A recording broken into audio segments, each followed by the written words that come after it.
Hey guys, welcome back to my channel.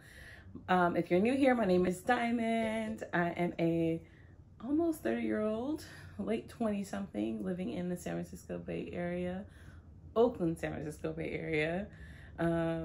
I have come here today because I wanted to do a little video about living with albinism. It's not something that is talked about all the time. Having albinism is, relatively rare, and I just wanted to talk about my experience growing up with it. So let's go ahead and get into this video. But before we start, make sure to like, comment, and subscribe. All the details will be down below in the description box. So we're gonna take this back to March 12th, 1991 at 6:55 p.m. It was a Tuesday. It was rainy, as is expected for my birthday and the time of year of my birthday in the Bay Area. I was born to my mom, Camille, and my dad, Edwin, and I came out and they were pleasantly surprised that I had albinism. Of course, at first they were, it was different. It was a different time. They knew that I was a healthy baby, but they weren't expecting me to come out and have albinism. What albinism is it is a birth condition, if you will, where the person is born without any type of melanin in their skin. And there are different types of albinism. I happen to have what is called oculocutaneous albinism. It affects my vision. If you're familiar with, Latin and, different prefixes and stuff of words, my type of albinism affects my vision, ocular albinism. So I don't have any melanin in my skin, hair color, eyes, all of that good stuff. I do not have any melanin. I have to say that I also have what is kind of known as a yellow albinism. My features are on the darker side of fair. So typically when people think of people who have albinism, they think that we all have just bright white skin and bright white hair and red eyes, like you see on movies and television shows, etc. That could not be further from the truth. Now, don't get me wrong, when I do take pictures, my pupils do appear to be red, but I don't have red eyes. I actually have pretty green eyes. Living with albinism in itself is not a huge deal, or at least it wasn't for me. I think you also have to take into consideration the demographic of where I grew up here in the San Francisco Bay Area, which is a very liberal place.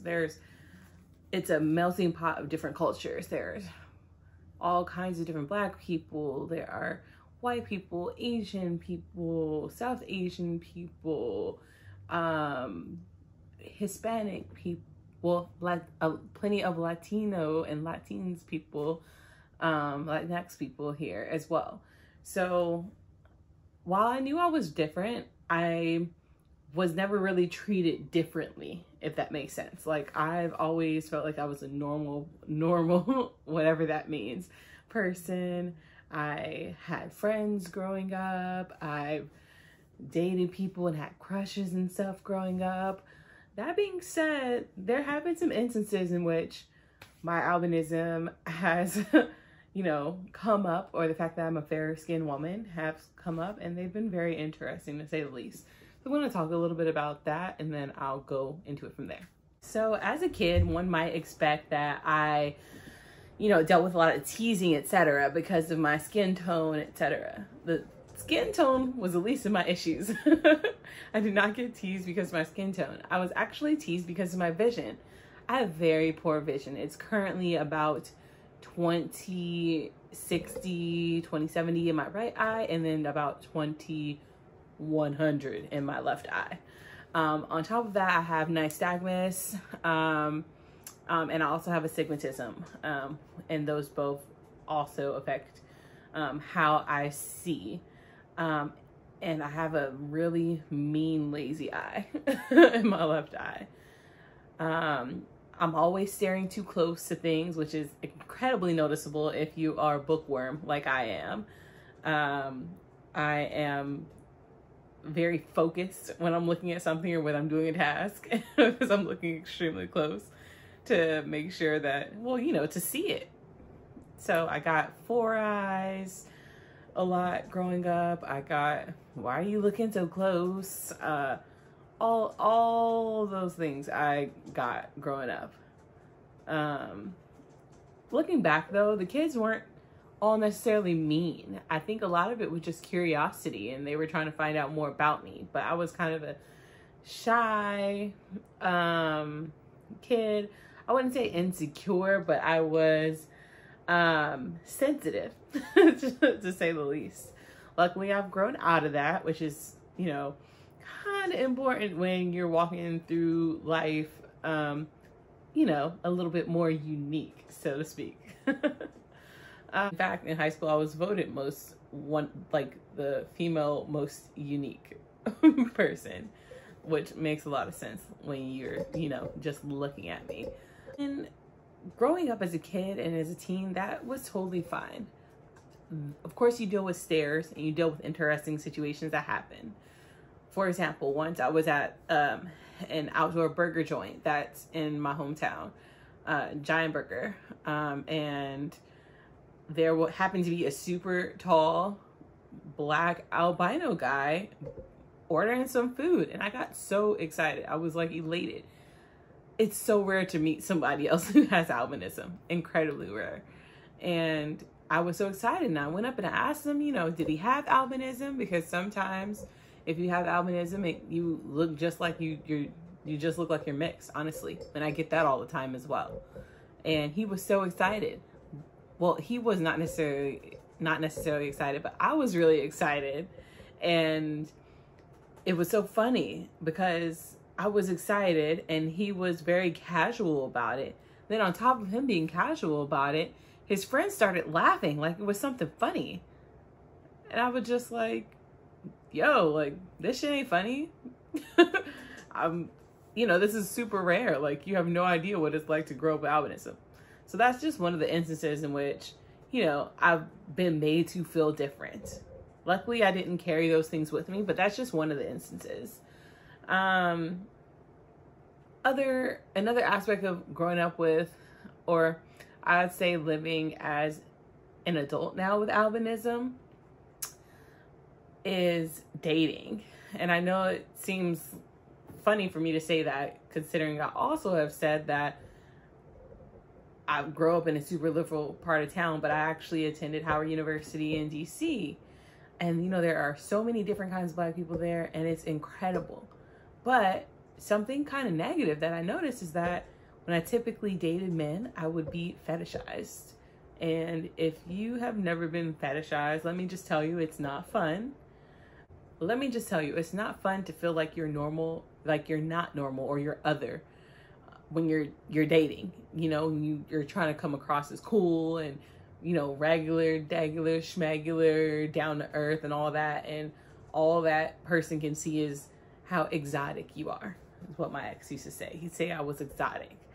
You know, walking down the street getting catcalled, hey, white girl.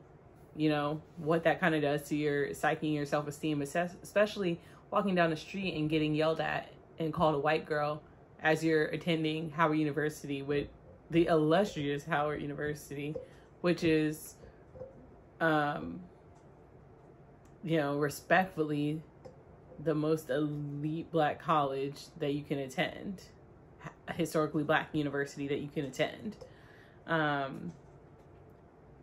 I've also dealt with feeling kind of weird in regards to colorism, because on one end of the spectrum you have our dark-skinned kings and queens. On the other hand of the spectrum you have your light-skinned kings and queens. However, I've always been made to feel other. There wasn't anywhere for me to fit in. You know what I mean? Like, I'm down with the melanin movement and all that, hashtag melanin and melanin so poppin', but I've always felt other because I ain't got no melanin. I'm just me. That's definitely something that I'd like to explore more as an adult, or definitely speak on more as an adult. And, you know, just how harsh these separations are amongst Black people, the colorism separations are amongst Black people, because there are so many people who feel other. I've met other people, other students and other people while I was attending Howard University who felt kind of other like me as well, because they were mixed, but they didn't necessarily look white, or they didn't necessarily look Black. And it's kind of rough to deal with. You know, while I never had anybody say anything extremely rude, someone told my friend one day she couldn't wear Bantu knots because they didn't realize that her father was a Jamaican man. It's absurd, the level of colorism that you go through, but I'm gonna just leave it there because that's a tense topic. I guess another big part of albinism that I wanted to talk about is just me dealing with living in the skin that I'm in. Again, I have no melanin, which means I don't have any protection from the sun, and that's literally the main part of albinism. If I could, that I abhor is dealing with my skin. And, you know, I live in California, sunny, beautiful summers. It was fun for me, but it wasn't all, summer is not always that fun when, you know, I'm trying to race and go play with everybody and go swimming, and I gotta like reapply sunscreen like every 30 minutes, you know. In the summer when I used to wear cornrows all the time, my mom's like throwing sunscreen or water babies down my scalp. That part wasn't as fun. Definitely not as exciting to this day. And I am about to be 30 years old in 6 months. My mom still asks me every day, did I put on my sunscreen? Every day, y'all. Every single day. And I hated it. So much so that I've had some horrible sunburns in my life just being stubborn and not wanting to wear sunscreen and feeling like I can go against the grain. Luckily, I'm older now and I understand that it's not just about trying to look cool and not having to put on sunscreen. I know there's skin cancer is really real out here. And yes, if you're Black, you have to wear sunscreen. I'm just gonna leave that there too. Luckily for me, I have a very, very excellent support system. I have my aunties and uncles and my parents who educate people who have questions about my albinism, who, you know, will speak up if they notice somebody staring too long. Oh, she has albinism. Do you have any questions? That's been a huge blessing for me. I've been very blessed to have been raised to always feel like while I'm unique, I am just a normal, happy person. And that's all you can really ask for, to be honest. You know, I've just had to learn to take things in stride, like the crude questions like, what color is it down here? What color are your pubes? And all kind of stuff. I've had to just learn how to take those things in stride and realize that at least some part of it is definitely good intention with just people being curious. You know what I mean? I've also been super hype in recent years or so to see like people like Deandra Forrest and Sean Ross, and then another YouTuber here, Ayana Lachey, share their lives with everyone and bring our uniqueness to the light and how beautiful it is to celebrate us and celebrate, you know, albinism. And just to dispel some myths, we're not magic. That is also a real thing that apparently does happen. There are people who are mutilated for their body parts, which are thought to be, you know, magic or special or whatever. That's real. That's real. But I think at the end of the day, the most important thing that I want people to take from this video is that people with albinism are normal people. We live our lives every day just like you do. I go to work. I come home. I have a fiance, someone who loves me. And I have family that loves me and supports me as well. The only thing different about me would happen to be how I look and the fact that I have extremely crap vision. overall, I just want to thank you guys for watching this video. Please leave me any comments or questions that you have below. I'd really appreciate them. Thank you for taking the time to listen. Yeah, y'all have a blessed day. Bye.